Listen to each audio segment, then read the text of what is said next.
Favorite book you've read lately? Oh, God, I don't read as much as I used to. The last thing that I read was probably, oh, my God, it's been a while. 12 More Rules for Life by Jordan Peterson. It's really been Who is your favorite basketball player?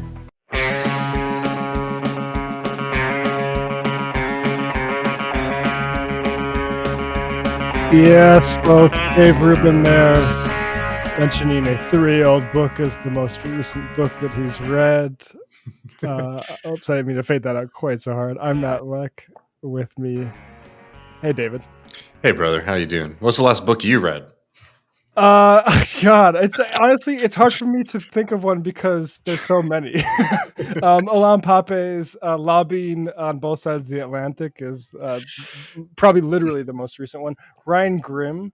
Oh yeah, I've we were been talking about that. diving into his books recently, kind of looking back at the squad. And this recent sort of moment. Yeah, so I would have answers to it. Would take I would struggle to answer that because I, like somebody who's in the like knowledge production business, I'm reading a lot.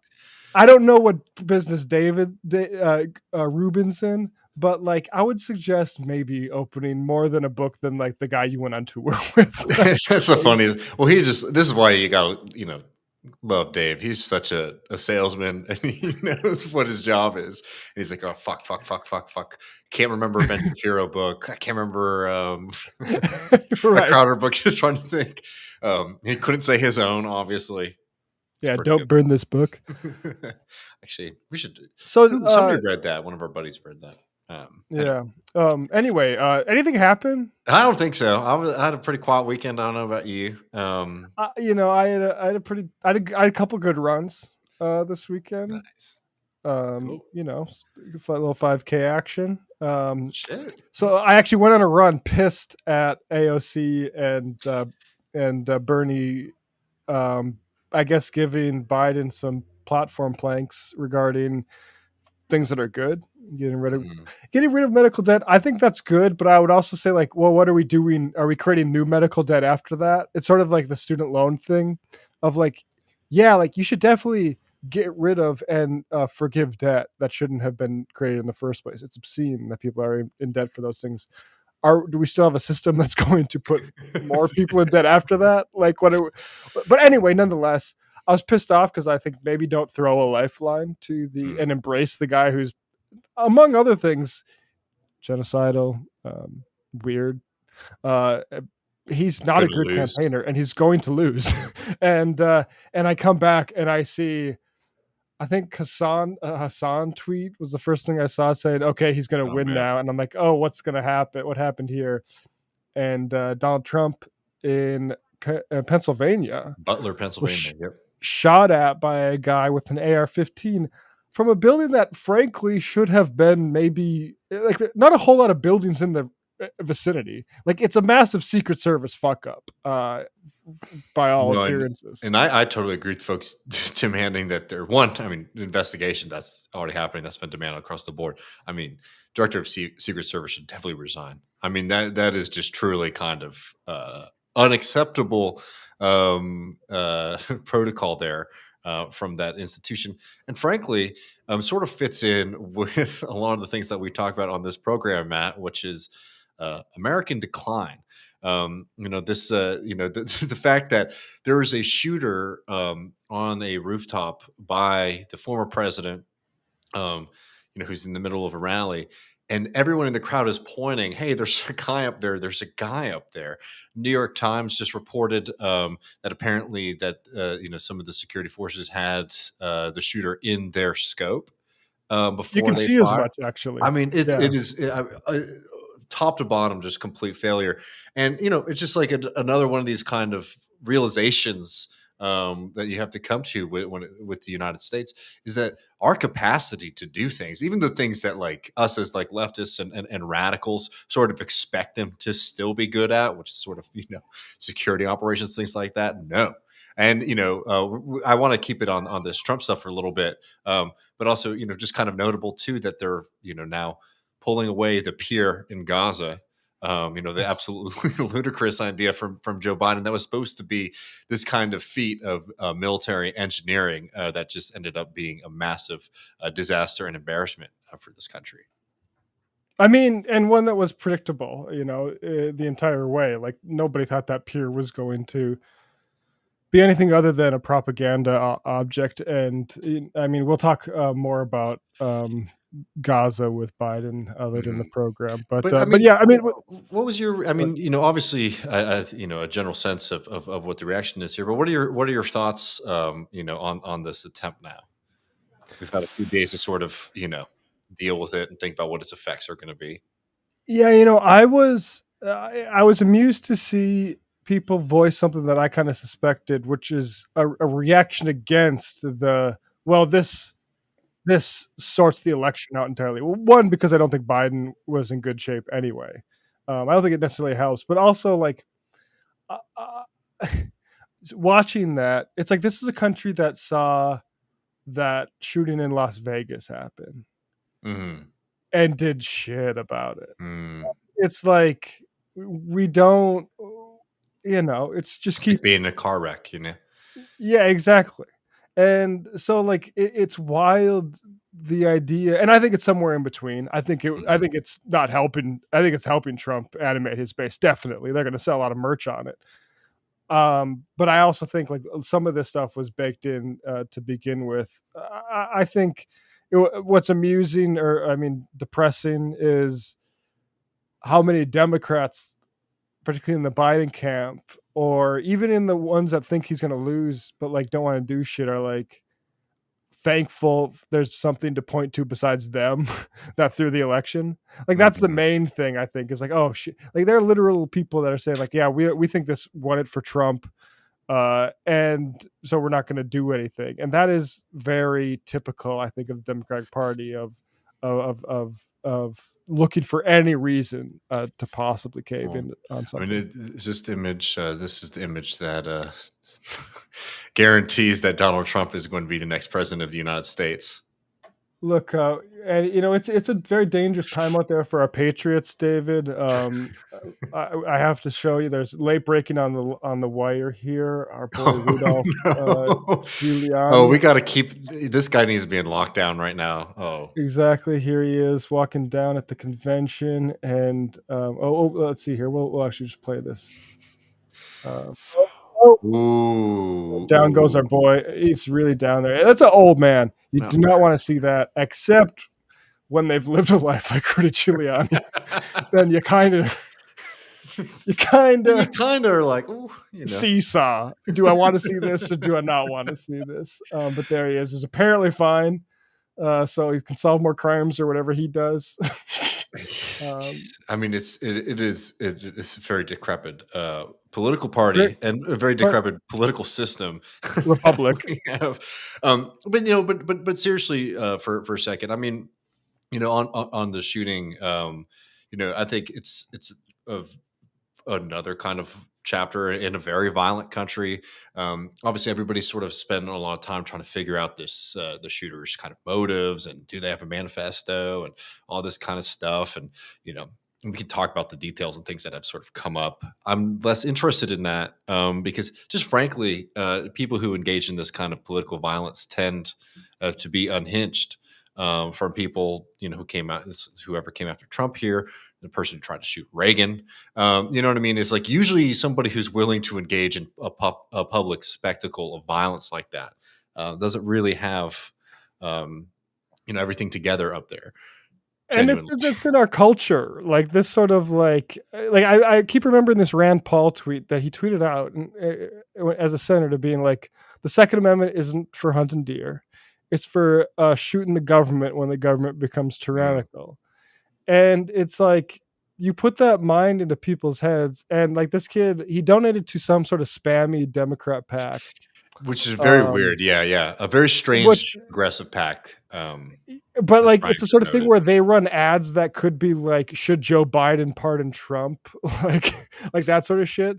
So and who knows how put together this kid was, but now the reporting is he was a registered Republican, and he had Trump signs in his lawn previously.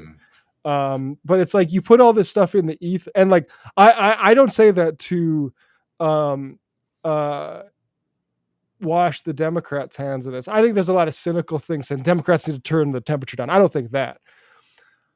I do think when you start invoking terms like fascism and then say, actually, we're going to coast to this election with basically dead guy at the steering wheel, it doesn't really, like from a stochastic point of view, doesn't really, it's not conducive to peace.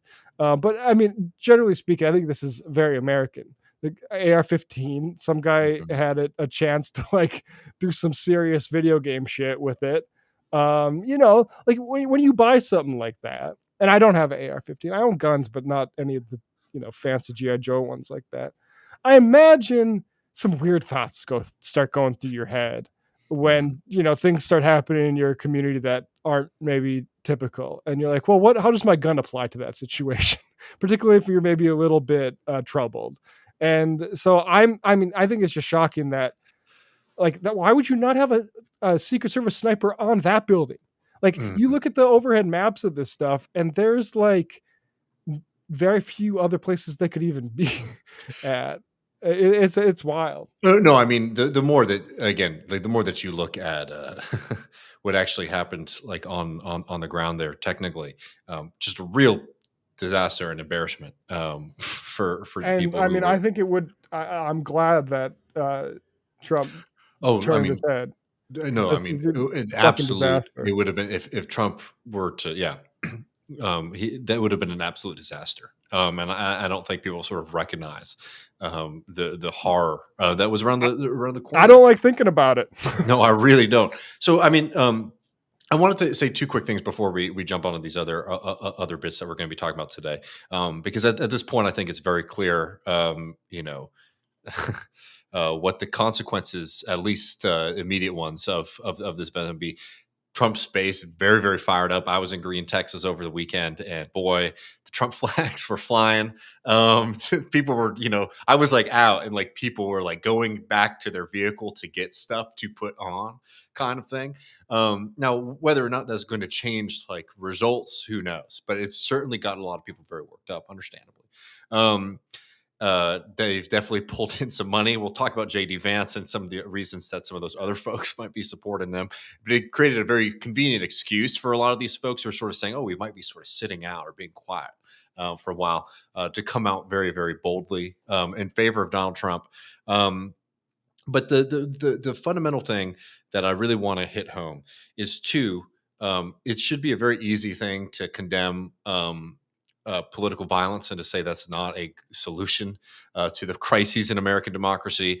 And I have little interest in continuing this lecture much further, but there are some kind of continuously committed kind of LARPers and cosplayers on the left, who try to push some kind of narratives. And I think very irresponsibly. I think people should read Bronco Marshall Teach's piece in Jacobin, which I think was a very, very well put together argument on that. Unless you had something else to add there's a second point I want to get to. Just two quick book recommendations: Set the Night on Fire by Mike Davis and America on Fire, Elizabeth Hinton. Yeah, I agree with you 100%. Like the idea that it's always like taunting like Jacobin to go further about things that they don't want to elaborate themselves. Why don't y'all start saying what it is that you want? What is it? Yeah, what is it you're proposing? Do a how-to. Let's see it. But on the second level, I think on a larger scale in the United States, it exposed something that I think is very, very dangerous, and we've been talking about on this program. It's different from the kind of conversations about, oh, the discourse has gotten too hot or anything like that. It is a fundamental unreality in American politics that I find to be absolutely shocking and extremely worrying. So one of them were kind of things that y'all can probably expect, all the wild things coming from the right wing. Alex Jones was having a field day. Visargon or whatever the hell, that weird Polish right-wing news source was Chinese guy was tweeting about the ethnicity of the shooter just completely baselessly. Very, very damaging and worrying stuff, right? And I think when people see that on the right, they can see how this is a fundamental problem and dangerous for democracy, right? And then you see this kind of thing going on in the Democratic Party and in partisans of that organization and that movement, saying equally unhinged stuff like that it was staged by Donald Trump. which again is a concept that's so ludicrous, as I'm sure Matt could point out, that Donnie is not somebody who is going to commit to the bit in the way that would be necessary. Apart from how ludicrous in the first place, that kind of conception is absolutely fundamental misunderstanding of Donald Trump as an individual, as a spiritual being. Yeah, it's just hard for me to imagine that Donald Trump would look at the poll and where he is pasting Joe Biden and be like, "Hey, you know that weird kid in Pennsylvania, the one that we've been targeting with Second Amendment ads, who donated to a Dem PAC a couple weeks after Jan 6th? Let's do that little plan we had with him. Let him know to buy the ladder, and I will turn my head just right at the moment. Tell him to shoot the racist firefighter guy." And I think that is preposterous. And we could talk more about it. I highly do suggest people read Mehdi Hassan's piece in the Guardian on some of the folks. This is about a larger problem, but some of the kind of conspiracy theory and unreality that has become, unfortunately, a large player within the Democratic Party and in that base. And it's a very worrying country to live in, where you have far right freaks out there, a right wing that has become one willing in a lot of ways to call for, enact, and sort of hope for in some ways, for more political violence, for things to really heat up in this country, that is also not operating from a reality-based position, oftentimes getting worked up about conspiracy theories, all this kind of stuff. And then to see a response from a lot of people in the Democratic Party and associated with it and around it, that is equally committed to kind of unreality politics, baseless accusations, calling major news events like what we just saw staged or put on, not to mention some of the kind of ludicrous defenses of Joe Biden and claims that the media shouldn't be reporting on whether or not the president of the United States is cogent enough to function and answer questions. So Semaphore has this piece. Top Democratic strategist pushed reporters to consider staged shooting. A top political advisor to Democratic mega donor Reid Hoffman suggested that the attack on Donald Trump could have been staged, even as Hoffman was criticized for joking before Saturday's attack about Trump becoming a martyr. The advisor, Dimitri Melhorn, apologized for his remarks after Semaphore published a story and said the email laying out his claims was drafted without consultation from the team members or allies. Now, Reid Hoffman, founder of LinkedIn, billionaire. People might remember that name from politics, in that big time Zionist supporter of, wanted that guy particularly, Dimitri Melhorn, approached Reid Hoffman's PAC a month after October 7th to try to get a challenger for Rashida Tlaib. It's interesting how high up this stuff goes. That guy has made decisions that affect who represents who in this country, and he spends money that can decide political races, and he is a lunatic. I think that's just one example. Yeah, it's very worrying stuff. And unfortunately, friends, it doesn't just end there. So we're going to go over to this conversation with Jacob Silverman about JD Vance, and the rise of a certain far right Silicon Valley movement. Really, really great speaking with him. And after that, we're going to talk a little bit more about Vance. We're going to talk about some of the Republican convention, talk about the Sean O'Brien speech. I will just say before we jump over to it, I mean, things feel extremely dire as this mass murder and genocide campaign in Gaza continues. We all are also seeing something that I think has been known for a long time, but very clearly now, the empire in a lot of ways sort of crumbling in front of our very eyes. And it's a very, very worrying time. And I think more than ever, it actually is absolutely critical for people to try to sit and think clearly about what's going on around them, because there's a lot of really dangerous and foolish tendencies out there right now. But Here's a talk with Jacob, folks. See you in a little bit.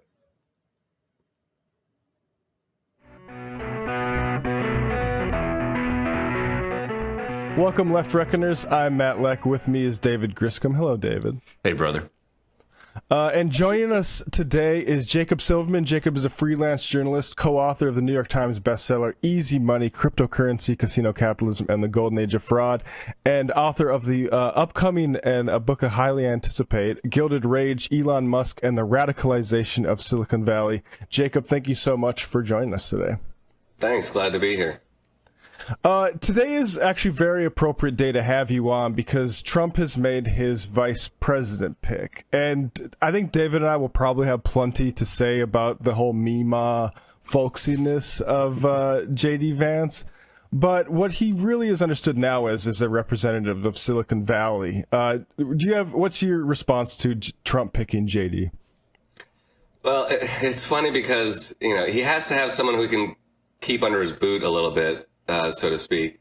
And so the top contenders all seem to satisfy that requirement. Like Burgum is sort of a non-entity.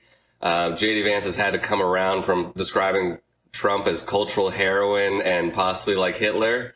So now I wonder if maybe he meant Hitler in a good way. So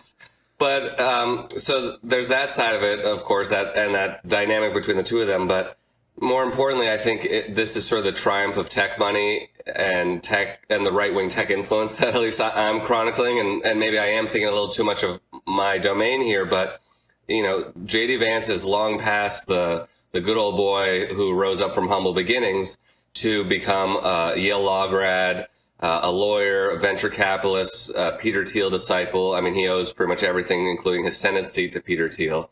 So whatever kind of image he wraps around himself, I think it's important to understand that he is a money guy and that he comes from tech in Silicon Valley, and that the right wingers in tech who are increasingly ascendant, at least in this political environment, I think, and are putting a lot of money into this race. Just before we start recording, there's an announcement that Mark Andreessen and Ben Horowitz from Andreessen Horowitz are going to start donating to Trump PACs, which is not a surprise. But you just have an unbelievable amount of money coming in from the tech industry and also from the crypto industry, which is in a way punching way above its weight. It's not a very big industry, but they are the biggest corporate donor as an industry to Trump this cycle. So that's the larger sort of dynamic of money and power I see shaping this election. I mean, Trump is very secure with his MAGA base, I think, but now he's been able to bring in a lot of kind of corporate support that he didn't necessarily have before. He had financiers in Wall Street and some, oligarchs from Middle America, like the Koch family or others. But now he has like these West Coast Silicon Valley guys or others in Austin, like Joe Lonsdale, who, they put some bets on DeSantis, and then they tried out Vivek Ramaswamy or RFK Jr. or whoever. But we always knew that they would probably land on Trump. And to me, this is the culmination of that. Like, there's no pretending anymore. There's no David Sachs hinting on Twitter that he might support Trump or that he hates Biden.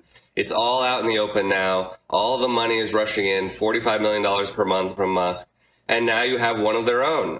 So finally, I'd say there were tweets from venture capitalists at Founders Fund, Peter Thiel's company, and elsewhere saying, we're going to have a VC in the White House. And that's a big deal for them. What is a VC? I remember hearing about venture capitalists, graduating high school in 2007 to the internet age and all of this promise, and it's going to be led by these stewards of innovation known as venture capitalists. For somebody who sees that term, what should they understand? Sure. They're often very rich, but these are sort of they're part of the elite of Silicon Valley. A venture capitalist very simply takes money from investors or limited partners and invest that in startups. And they'll usually buy a piece of a startup for some amount of money, and then they own a share of it. And the idea is that in 5 or 10 years, when the startup has an exit, when they go public or they're acquired by one of the big Silicon Valley giants, then everyone gets rich. And of course, venture capitalists have built up a lot of self-regard and kind of mythology around themselves. I mean, these are really just people who handle, $100 million from Saudi Arabia or from SoftBank, which is basically Saudi money, or one of these other sovereign wealth funds, and then they channel it as they see fit. And, that could be $100,000 investment in some fintech company, or it could be, $1 billion in an AI company. And I think the important thing is that they think a lot of themselves, financiers or people on Wall Street are not short on ego, but I think a lot of them wouldn't say we're making the world a better place, or we're sort of enacting an important socio-political vision for the future of humanity. That kind of very lofty talk. And that's what venture capitalists and other people in Silicon Valley think that they're doing. And that's something that I often say still distinguishes tech from some of these other moneyed industries. Hollywood, they'll say we're entertaining people or telling stories or making money or whatever, but they're not going to, offer some utopian vision or say that they're improving the world or making the world a better place. And that attitude still exists despite, the jokes on the Silicon Valley TV show, in tech. It's just, I would argue it's gotten a little darker in recent years, especially because a lot of these guys now are reactionaries and are kind of disenchanted with the broader public and with the government, who they think hasn't adequately supported and venerated them and hasn't stood out of the way to let them enact their heroic future-defining mission. And the idea among a lot of this VC and executive class in tech is that Trump is the one to sort of stand aside and let them be the heroic innovator class and spend all their money as they see fit.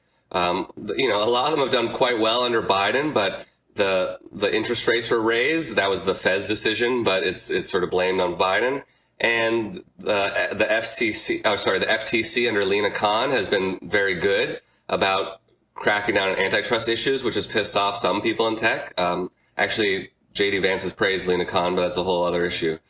So it's really this guys high in their own supply with a lot of money, and kind of a lot of them kind of born on third base, but think that they hit a triple.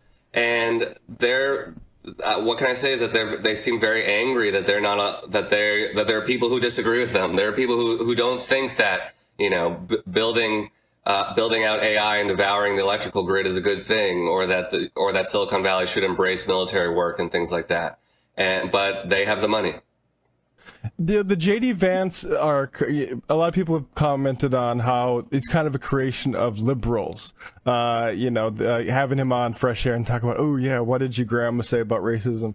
But this whole era of venture capitalists is sort of a creation of our response to the financial crisis and these low rates, right? And yet all these guys will tell their story as if I'm the individual who I have my ear to the ground. I'm looking for ideas. And no, you were floating on a bunch of cheap money that we thought was the best way to solve a financial crisis. Right. So I refer a lot to ZIRP, zero interest rate policy, which is basically from 2008 to early in the Biden administration. I'd have to look up the exact date, but when we started raising interest rates again, but these guys had more than a decade of when it was very cheap to borrow money, especially if you were a businessman or an institution. And a lot of people also got very cheap mortgages. And now it's hard. But so you had a lot of people, as I said, get rich and kind of be able to deploy a lot of capital that they otherwise wouldn't have. And some of these people also got even richer because they like people like the all-in guys, which is David Sachs and Chamath and David Friedberg and Jason Calacanis. I mean, I don't mind saying these aren't necessarily great minds, but some of them were like Chamath was able to get in early on Facebook, and I believe was an employee there, and as Thiel was the first Facebook investor. And a lot of this was this is a very socially driven industry, and kind of a lot of stuff propagates through social networks. And I would say that the influence of Thiel should not be underrated, is what I meant to say. That while I don't consider him some great mastermind, he has formed this network that's sometimes called the PayPal Mafia that you see everywhere here. And of course, JD Vance is a product of this in his own way. Vivek Ramaswamy is not necessarily a product of it, but he's connected to it. He's got investment money from Vance and from Thiel. He went to law school with JD Vance and has sort of been drafted into this political and business network, I argue. So when that tap of cheap or free money was turned off, a lot of people got very angry. And there's also this reckoning over COVID, of course, and over COVID's effects on the economy. Commercial real estate tanked. That affected some of these guys' portfolios and made them a little angry that they couldn't demand their employees be in the office. So I think there are this confluence of factors and some cultural forces like conflicts over social justice or woke identity politics, or a lot of them didn't like what they saw in the George Floyd protests, or Me Too, which didn't quite sweep through the tech industry probably the way it should have. But all these things kind of together, I think, form this reactionary spirit and this real bitterness and anger that you see from these guys, even though they're all phenomenally wealthy and occupy extraordinarily privileged positions. What they see around them is a lot of resentment. They see also at San Francisco, a city that they believe is in sort of terrible decay. Of course, it has problems, but they're a little more frightened by them than maybe your average citizen. So that's kind of the psychodynamic and the political and monetary dynamic I see that's brought us to this point. You know, it's just really funny. I have to add that, like, in a lot of ways, I think this Vance appointment is like a bunch of rich people trying to buy their way into MAGA, right? And there's very, very little connection of this kind of Silicon Valley arm, in my opinion, to like the actual like grassroots of, you know, the Republican Party or like the MAGA movement. So it's like it's an interesting thing where these folks, you know, who want to rage against elites are literally operating in the political space as like, you know, super elites in a way. Here's a check, let me in. You know, so how I just I need to ask you really quick if you think that these people have the capacity to actually maybe survive in this movement or in this milieu without somebody like Donald Trump, right? You know, sort of leading the ticket, because Donald Trump, I think, does politics in a certain way that he's been able to sort of, you know, stitch together this very, very odd group of folks that I just don't see, you know, Thiel or Vance being as successful at, for example, without maybe the Trump thing to attach themselves to. That's a good point. I mean, I think what they have in common is that, you know, Trump has been doing the faux populism thing that people on various parts of the spectrum probably do, but certainly has been a feature of the political right, most especially since Trump's rise. You know, the I'm one of you, I'm your voice, or that he's some kind of outsider. I mean, he's somewhat of a political outsider, but, you know, we don't need to run down his resume such as it is. You know, he's a billionaire still and a New York elite guy. But they've kind of They've put that on for themselves, a lot of these Silicon Valley guys, that they, despite being, you know, Mark Andreessen has 3 mansions in Malibu, just in Malibu, and other homes in Atherton, California, and elsewhere. Like, these are not ordinary people. Some of them may once have been, but they are so far from being regular people. David Sachs has a number of homes, and one of them is on Billionaires Row in San Francisco. Like, it's just irrefutable that these people are elites at the highest levels. And, but I think you're right that they're sort of an awkward fit, but for now they can be that fit because they share a lot of the same grievances. And so they just claim, like, look, because we're all angry about the same stuff, we're one of you. And we're really just businessmen who, you know, who want to innovate and do cool stuff and defend America. And that's the kind of the glib version of the rhetoric they're using. But I think you're right. Like, it's hard to see Vance even as a president or as a leader, but it's also hard to see him as kind of a unifying cultural or political figure for this broad swath of the right, like you're describing. So I do wonder, you know, who knows what's even going to happen in the next few months, but say this is the election we're facing, how this potentially exists beyond Trump.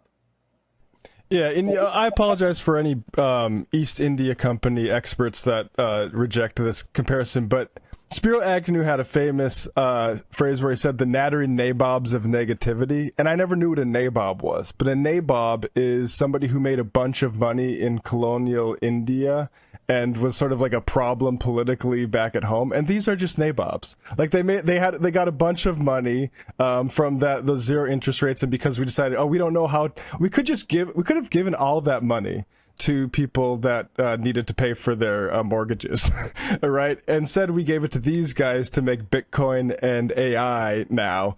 And that sort of takes us to, I guess, maybe the king nabob, Elon Musk, who has announced that he's going to, you know, fully fund a PAC with millions a month. I mean, that's not really a surprise, I think, that these guys are coming out. But I guess it is maybe just the new political, the awareness that I guess we've maybe had about what these people represent. They're just going to be open with it to the world now. Yeah, and I think they have no problem doing that. And at least for now, won't face a lot of immediate consequence. I mean, they're used to the slings and arrows of liberals and leftists and stuff. And they've kind of embraced that almost trollish role in politics and public discourse. So I think a lot of people thought it was heading to this place. It is, I don't know, I just thought it was very striking just to see that 45 million number every month.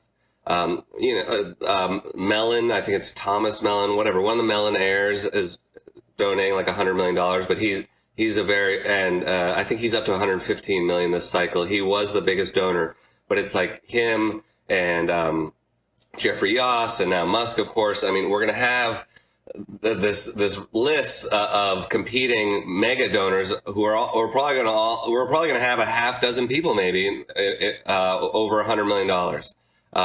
It's just unbelievable. I mean, we're so far from anything like even McCain-Feingold or like trying to put a lid on campaign finance, and it's seen as so normal. But it's hard not to just look at these numbers and feel the corruption washing over you. And, you know, as long as this is how this stuff is run, they're going to do it. And people on the right and people who kind of share Muskian grievances are going to say, go ahead. Like, you do speak for us. This is cool. He still has his cult of personality on X, and he can also put his thumb on the scale on X to try to, frankly, shape the news cycle or public discourse in Trump's favor. But the new PAC, for those who haven't heard, is called America PAC, and it has all these guys, some that we've mentioned, and Joe Lonsdale is a Palantir co-founder, paid up member of the Teal Network. Every job he's had has been because of Teal.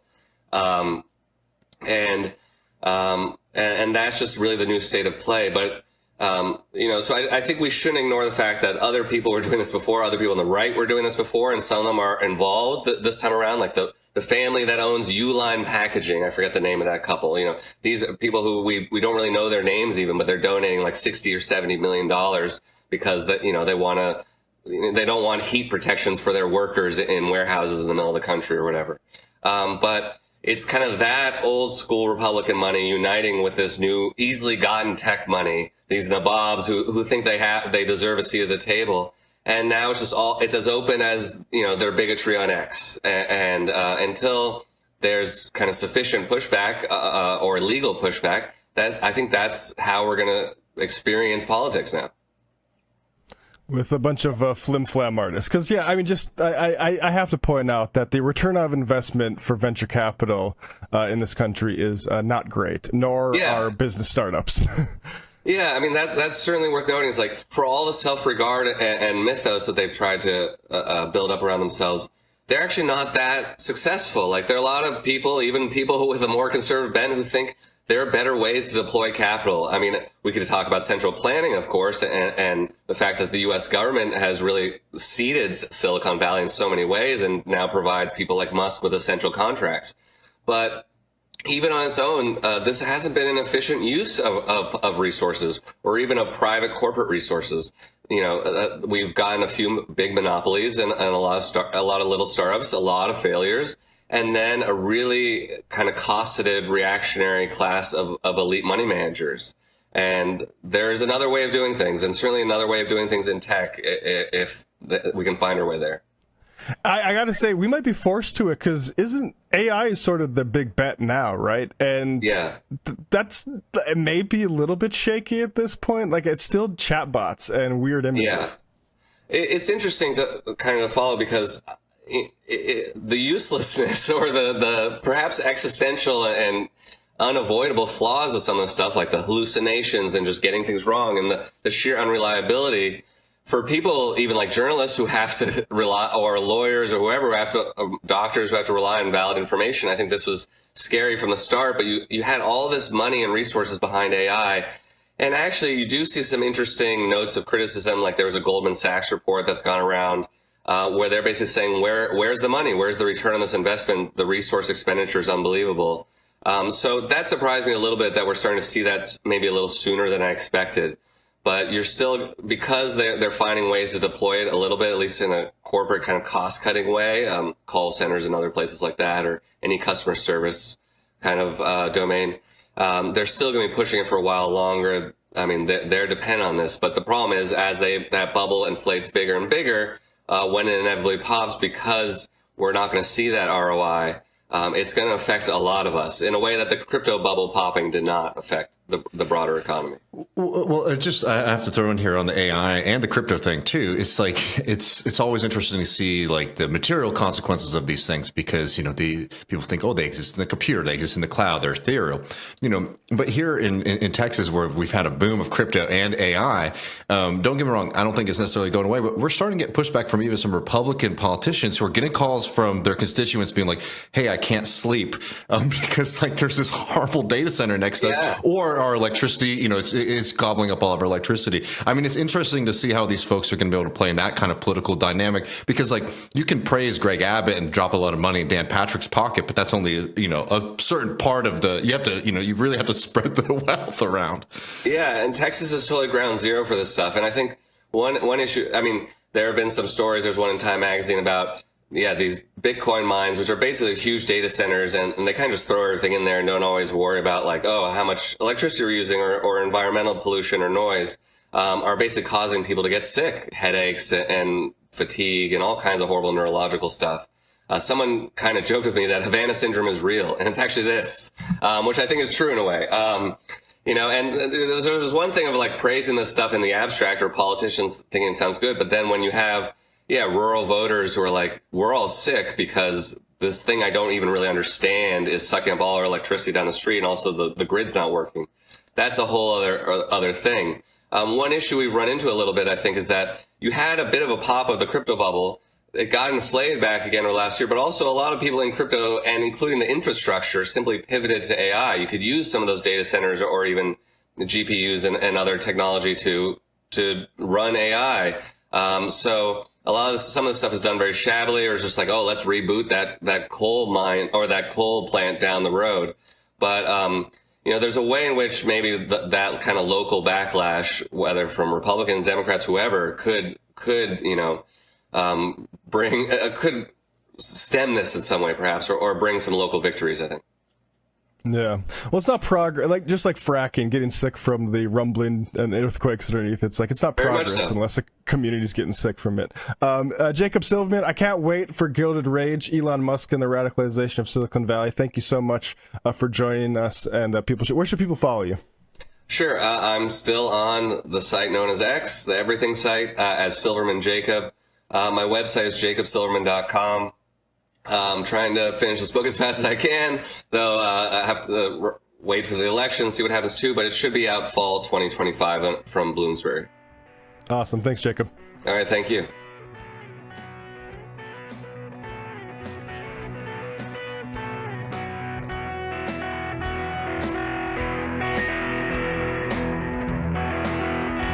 Good bit of programming, if I do say so myself, there, Jacob, very much. And I mean, to be fair, I kind of had an idea that it might be Vance, which is why I thought of Jacob on last week. But they scheduled Don Jr., and so people were reading the tea leaves. Tomorrow night, Don Jr. speaks. They're not going to let Don Jr. lead into Doug Burgum, right? So it kind of gave the game away. That's why Trump had to reveal it. It would have been so sick if he just had picked his boy, though. Yeah.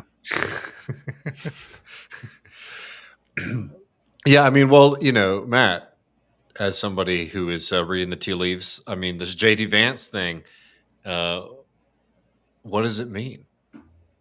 So before we get too deeply into that, I do want to share Will Menaker of Chapo Trap House. You shared this with me, David. This is very funny. What is this website called? Letterboxd? Letterboxd, right, where you do movie reviews. Very classic. I have an account, but I just never. And I should, because I get movies can feel kind of disposable in the streaming era, and so taking the time to dedicate your Plus, thoughts. you like literally. Go ahead.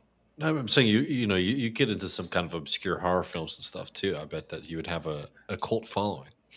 I get into any horror, the obscure ones, the not so obscure ones, but I realize like I'm a problem. I'm one of the problems with the consumers of movies, because apparently that's the only one that is profitable is horror, and that's why Was that? they Yeah. churn them out. Yeah, I'm sorry, because I'll see any one of those things. But Will Menaker reviewed Hillbilly Elegy, which I didn't know they made something in 2020. 2020 was You didn't know they made this movie? No, I forgot all about this. I mean, this was a crazy time. In fairness, Yeah, November 2020. Mama and Peepaw use Hill People wisdom to help huge fat pussy get an internship at the Heritage Foundation. but it's truly amazing.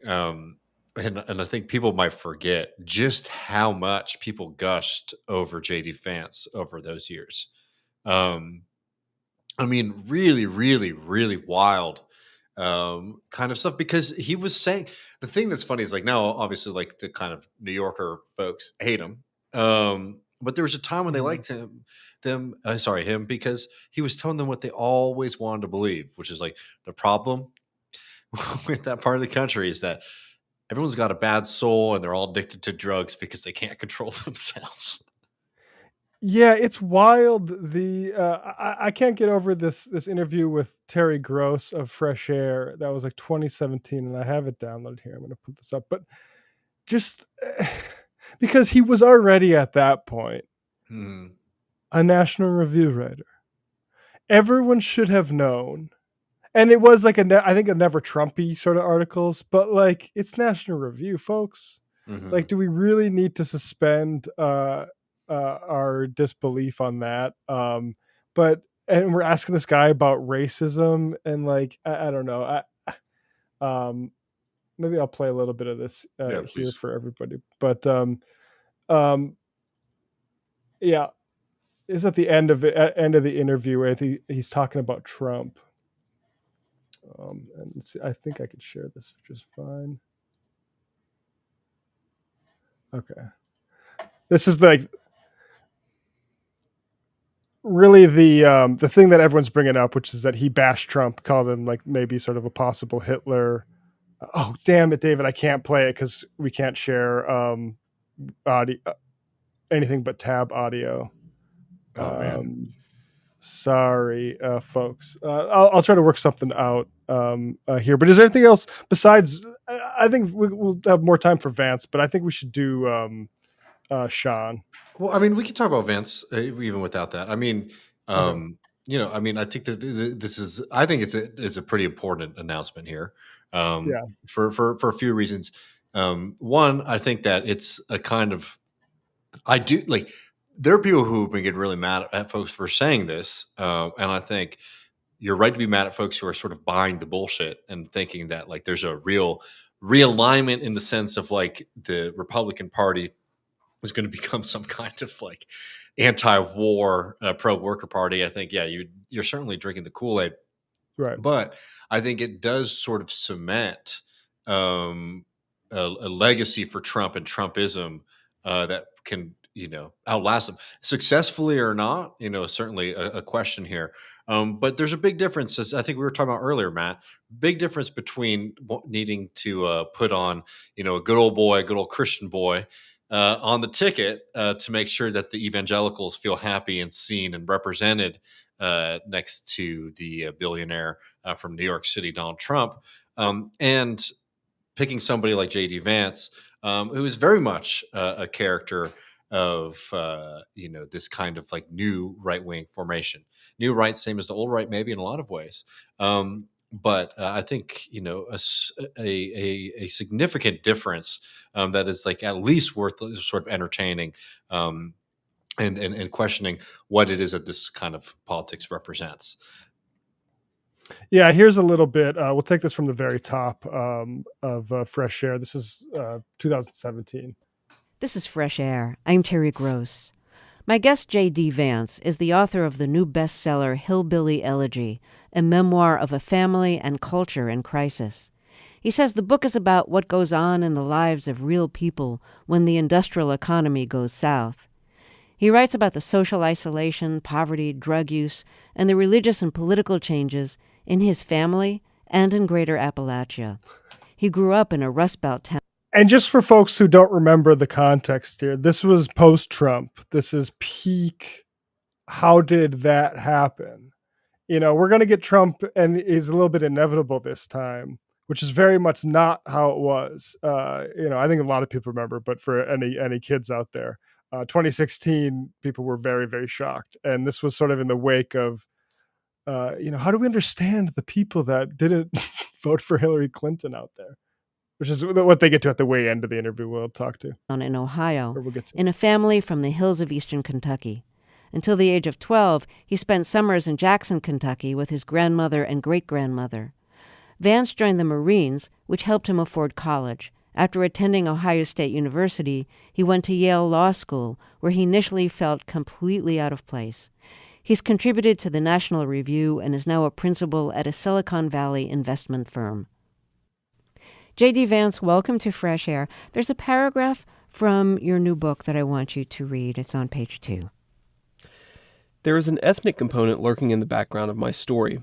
In our race-conscious society, our vocabulary... Okay, yeah, I don't really want to get too deep into that's the thing we're talking about, like his, I understand racism too, because my grandma said something and realized I was on the wrong side of the elites or something like that. I don't know. Mm-hmm.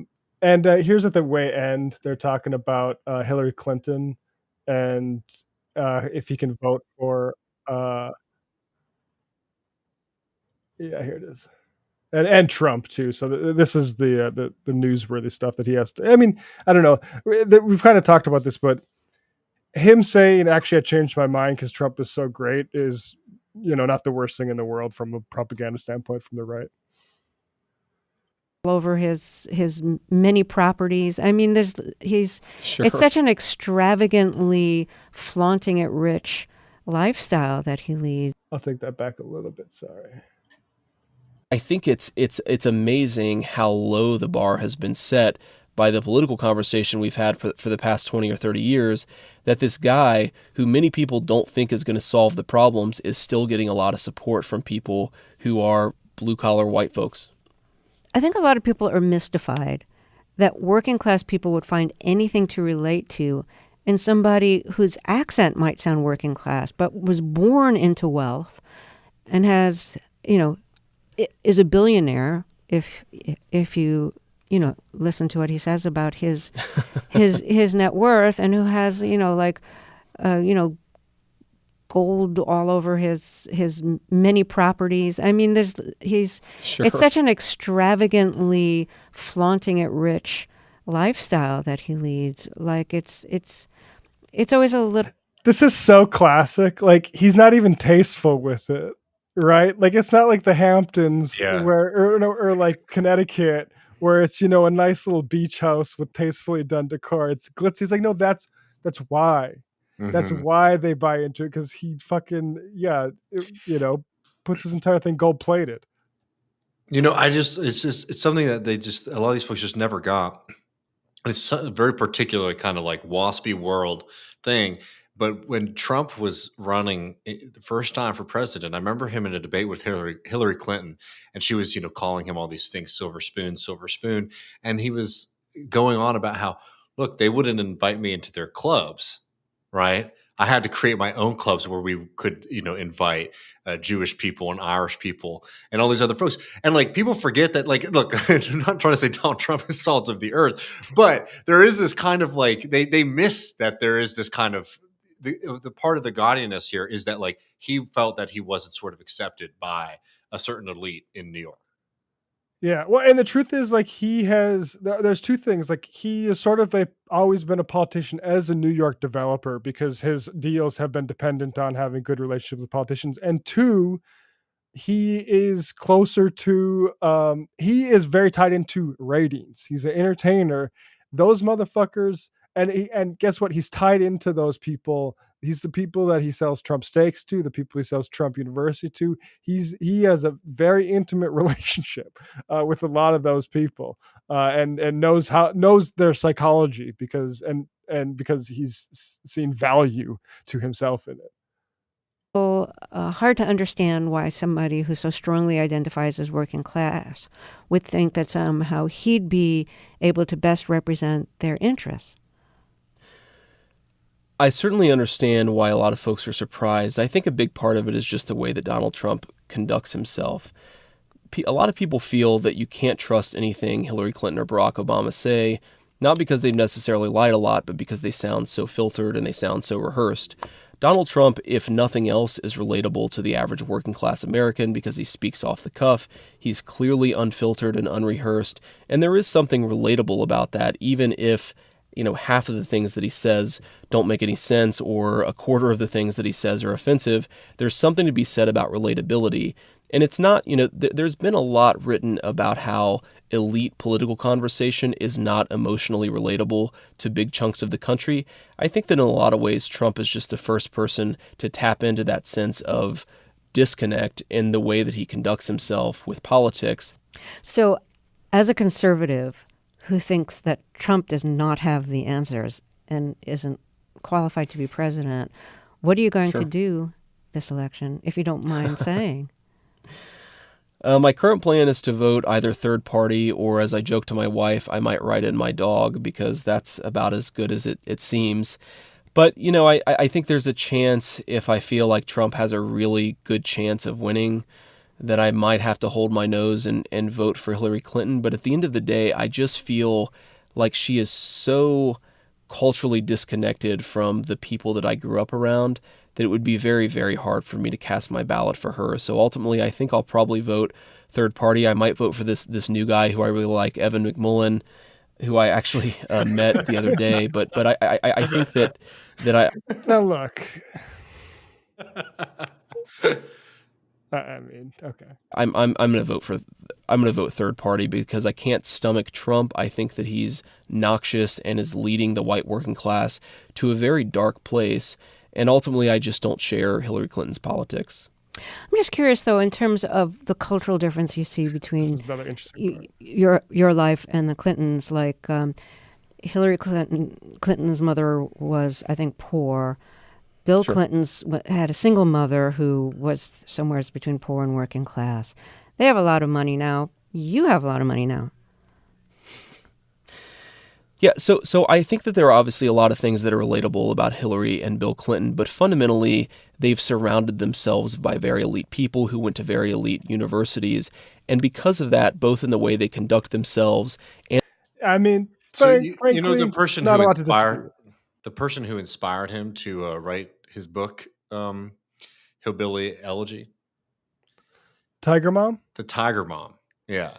Which is just, it's kind of rich to be like, well, Hillary Clinton and Bill Clinton have surrounded themselves with a certain kind of... I know that. I mean, that's how it's that thing of like, it's a small club and you ain't in it sort of thing. Like, it is just like his wife, who, people are going to focus on her being like Southeast Asian, clerked for John Roberts, right? Like, these are like Ivy League, Marines probably better set up than most veterans, but I don't think most are going to Yale and getting hedge fund jobs straight out of it. Maybe I'm wrong about that. But. No. I mean, I think this is the kind of fundamental thing about Vance is that this is somebody who is a real product of Silicon Valley, not the beautiful rolling hills of Kentucky, as much as he might want to present it, that way. He is somebody who comes from the venture capital world and is somebody who understands how to climb. And that's how you're seeing in 4 years. I mean, less than that, because he started, changing his tune on Trump pretty quickly when he realized it would be advantageous to him to support Trump and the MAGA movement here.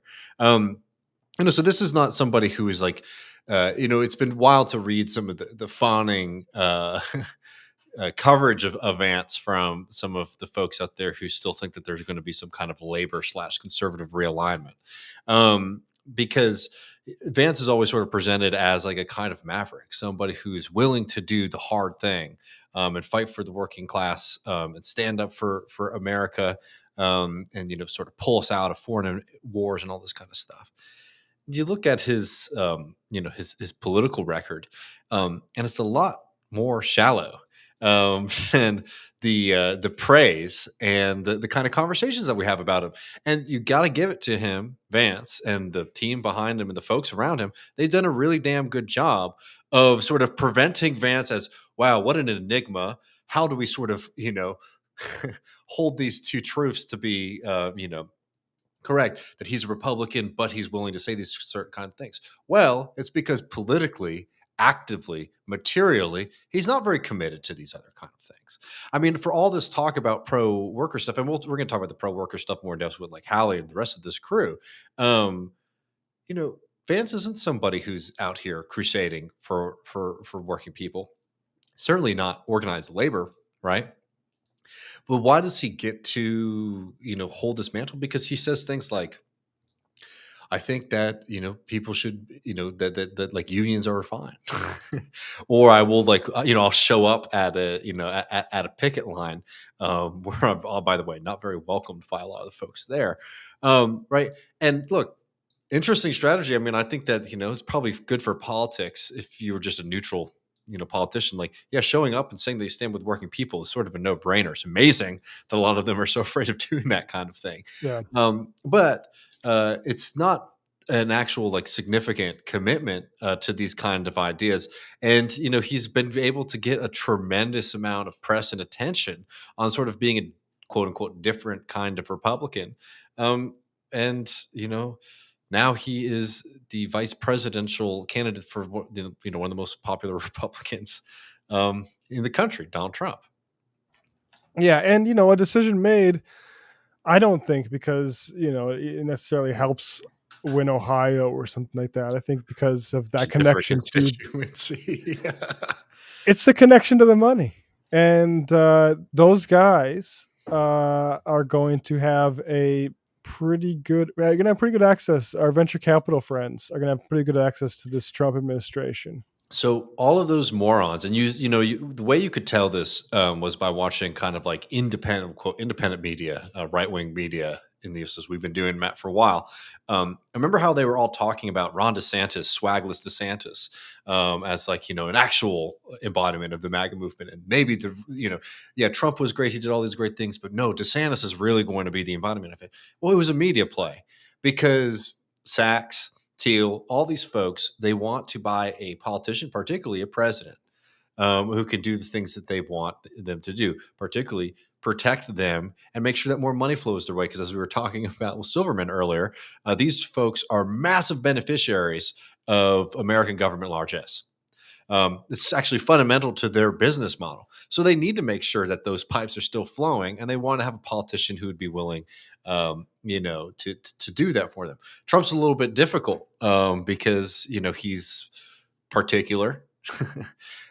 Being loyal to Trump oftentimes can be fairly difficult because Donald Trump is changing his positions on things consistently. And it might be hard for somebody, particularly moneyed interests, to like maintain that kind of relationship. So they didn't want to go with Trump. So they tried these other ones out there. And now, the Vance entrance onto the ticket is one, yes, for Trump to get access to those donors, but two, kind of door opening up to that moneyed class too, into the Trump kind of inner circle. Yeah, I mean, and I am fascinated to see how, and you alluded to this with your question to Jacob, the abortion folks, there's a little bit of upset that they don't get anything in the platform. Trump's backing off, and part of it is like, why does? Because if I was Trump, I wouldn't I don't know if it's even close enough that he needs to moderate, but for whatever it is, he's playing a little bit conservative. Well, not that conservative. He's playing a little bit moderate in the abortion, and it's going to be interesting to see if, without Pence there, if the evangelical nutcases sort of feel like they're getting fed. You start getting your way when you're on your way out. It's like, I think, in a lot of ways, I think there are people, at least inside of the Trump movement, who are seeing that kind of like far religious right evangelical movement as less and less important to them politically. And to be fair, I mean, Vance is pretty far right on abortion, so he can at least get those people that way.